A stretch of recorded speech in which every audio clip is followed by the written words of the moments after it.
നമുക്ക് അള്ളാഹു തന്ന നിഅമത്തുകള് അത് നമ്മളെ ജീവിതത്തിൽ എണ്ണിയാൽ ഒടുക്കം കിട്ടൂല.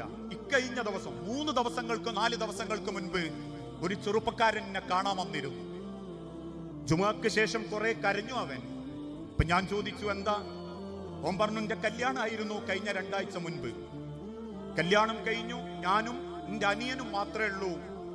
പ്രസവിച്ച് കുറച്ച് കാലം കഴിഞ്ഞ് അനിയനെ പ്രസവിച്ച് കുറച്ച് കാലം കഴിഞ്ഞപ്പോ ഒരു ബ്രസ്റ്റ് ക്യാൻസർ വന്ന് ഉമ്മ ഞങ്ങളെ വിട്ടുപോയതാ. പിന്നെ ഉപ്പയും അമ്മായിമാരും ഒക്കെ ഞങ്ങളെ നോക്കി. ഏകദേശം കൊറോണ കഴിഞ്ഞൊരു കൊല്ലത്തിന്റെ ഇടക്ക് വാപ്പയും പോയി. എന്റെ കല്യാണമായിരുന്നു 2 ആഴ്ച മുൻപ്. ഞാൻ ആ കല്യാണത്തിന് വിട്ടുനിറങ്ങുമ്പോ എനിക്ക് എന്റെ നെഞ്ചു പടയാൻ തുടങ്ങി.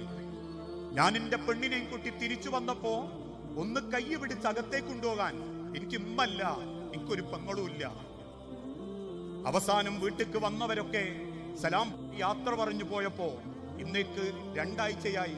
ഒരാഴ്ച കുടുംബക്കാരൊക്കെ വീട്ടിൽ നിന്നു. ഇപ്പൊ ഞാനും എന്റെ അനിയനും എന്റെ പെണ്ണുമാ മാത്രമുള്ളത്.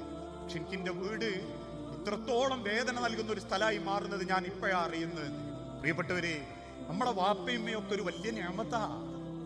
നമുക്കൊരാളുണ്ടാവുക, കയറി ചെല്ലുമ്പോ ഒന്ന് സലാം പറയാണ്ടാവുക, എപ്പോഴാ മോനെ വന്നോന്ന് ചോദിക്കാൻ ഒരാളുണ്ടാവുക, സൂക്ഷിച്ചു പോണട്ടോ ഇനി ദ്വാരിക്കണട്ടോ എന്ന് പറയാൻ ഒരു ഉമ്മയും വാപ്പയും ഉണ്ടാവുക, കയറി വരുമ്പോ ഒന്ന് കൈ പിടിച്ച് അകത്തേക്ക് കൂട്ടിക്കൊണ്ടുപോകാൻ ഒരു പെങ്ങളുണ്ടാവുക, കല്യാണ കാര്യങ്ങളൊക്കെ ഒന്ന് നോക്കി നടക്കാൻ ഒരു ഏട്ടൻ ഉണ്ടാവുക. ഇതൊക്കെ നിയമത്താ.